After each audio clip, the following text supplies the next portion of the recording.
question, but I notice Jim is in the room. Jim would not let me leave the city without asking this question, so I will indeed ask it. I find it very interesting. Every time you come to a conference, there's a number of different topics that rise up to the top of the surface, and the one that has been debated here in informal and formal discussions has been what belongs on your front page. Specifically, should there be news or no news and more the task focus? So it's basically, is it a news delivery mechanism? Is it something else? So we'll go around the panel. If we can't answer that question this time, Christy gets to lead off and we'll go around. I'm not sure if I'm going to have a very good answer for this one, but personally, I think you have to have some news on your homepage. I think it helps draw people in to your homepage. I think also when people go to your homepage to do tasks, they might be drawn into the news and get information and learn things that they wouldn't have otherwise.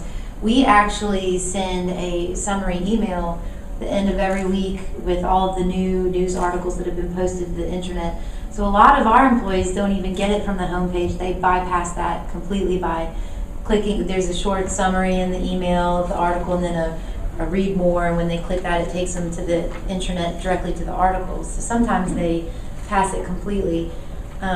For us, for our needs, we're still very communications based with our intranet. So I don't think the news will ever go away. I think it's going to become more of a combination of news and task, and I think we're also going to start looking at combining corporate news with more targeted news based on your role in the organization, as well as more personalized content. So I think it'll be more of a mashup than one or the other for us. Mark? Yeah. News on the front page, yes. Tasks on the front page, yes, if you ask me. But you have to find the right balance. It's important that you have the top tasks, the most important things that people need to do on the intranet and that they need to do over and over again. It needs to be readily accessible right on the front page of the intranet, or at least somewhere very central. But at the same time, you need to keep people informed of what's going on in the company in order to build culture, and everybody's talking about one company and all that. So news is still really important, and people, they want news. And if you deprive them of news, they ask for them. So you need to kind of find the right balance between both. I'm not saying that you shouldn't have news or shouldn't have tasks. No, you should have both. Can I tag on one quick thing? I also like the idea of user-generated news. I was thinking about, from my personal perspective, I used to watch the news all the time on TV every morning when I woke up. But now I never watch the news on TV. I don't read newspapers. I don't even go to news websites. I get all of my information through Twitter and through Facebook from peers and people I network with. So it makes me think about the intranet evolving into these social intranets where maybe you have a feed on your homepage and they're getting news from other employees, not necessarily straight from the corporate office. Julian? We have news on our homepage. When we designed the homepage, we came up with a mantra fairly early on that we were going to have the sort of real estate of the intranet homepage being a third news, a third navigation, and a third task stroke personalizability, if I can call it that. And one of the things that we have done that's been quite successful from a news point of view, and I'm not sure if it's news in the strict sense that we're talking about, but each community or network or group or office can post an item to the global homepage, which is only viewable by people who belong to that particular community or group. So you can have a message from the chairman, which will be a global news item, which everyone will see, or you can have a note from someone in the Leeds office, for example, saying, we're all going to the pub tonight, meet at 5. So you get the full range of types of what's the word I'm looking for? Sort of gradation of significance, if you will, all on that homepage. And one of the just a point about driving traffic to the homepage. Our homepage is mandatory, and everyone in Arup has to complete a timesheet every week. And the way you do that is you click a link on the homepage. So everyone goes there, so we get a phenomenal amount of traffic. What I'm not completely clear on at the moment is how much people like it, but at the moment they don't have a great deal of choice, so that's something we need to resolve in the future. Before we go to Gabriel, I'm getting all kinds of media here apparently. Kurt has just given me an iPhone, I believe. So thank you, Kurt. But I believe he has a list here from, is it James Robertson? That's the one. Our good friend James Robertson, based in Sydney, Australia. He's spoken at this conference many times. Yes. Not here this year.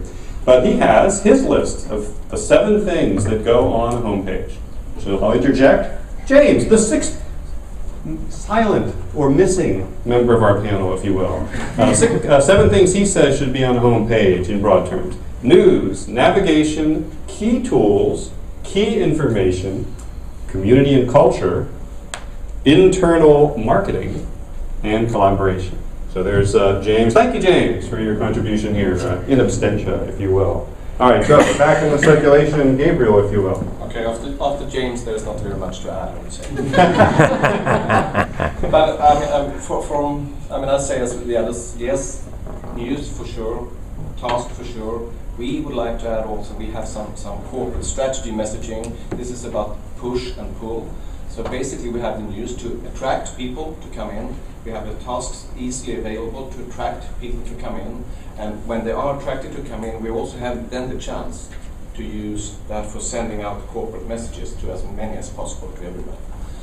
And just to add one more thing, we don't only have one global homepage, we do also local ones, which is global and local, meaning that if we do that, the local news are more attractive, and by that it also helps people to be more attracted into the internet.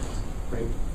And Cornelius, according to my watch, it's about 10 after 4, and I know you wanted to leave about 4:15 or 16:15, so we'll let you answer the question, and then a final parting thought to leave the wonderful audience members here with a sense of inspiration. I would say 10 more minutes. Actually. Oh, very good. I'm already checked in. So. Okay. In Nokia, we are consciously moving away from a highly personalized homepage. And the reason is that we found out that users are not bothered to personalize their homepage. And also, it's impossible to create a homepage that's fully ready for each and every individual in the company. So I believe, referring to the list that James Robertson listed, that list doesn't include individual tasks. And I agree with that. So the part that says collaboration, in our case, it will refer to the ability for people to find their collaboration spaces from the homepage. It doesn't include actual individual tasks.